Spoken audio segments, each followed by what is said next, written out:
Which one of the following pairs is not correctly matched?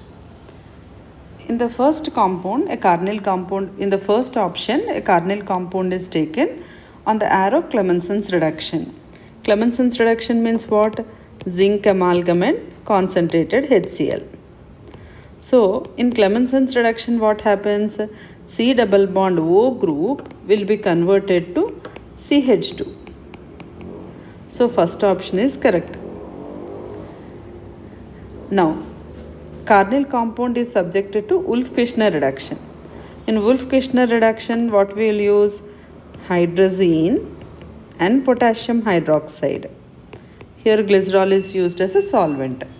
In this reaction also, in Wolff-Kishner reduction also, the cardinal compound is reduced to hydrocarbon. Means C double bond O group will be converted to CH2. C double bond O group will be converted to CH2 group. So this option is wrong. Now let us see third option. Rosenmann's reduction. When acid chloride is treated with palladium and barium sulfate. Palladium and barium sulfate. When acid chloride is treated with palladium and barium sulfate, you will get aldehydes.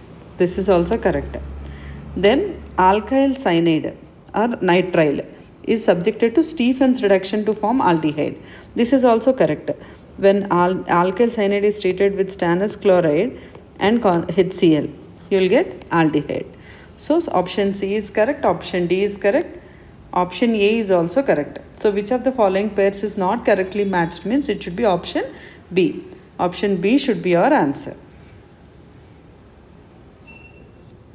This is not correctly matched. In Wolff-Kishner reduction also, C double bond O group is converted to CH2.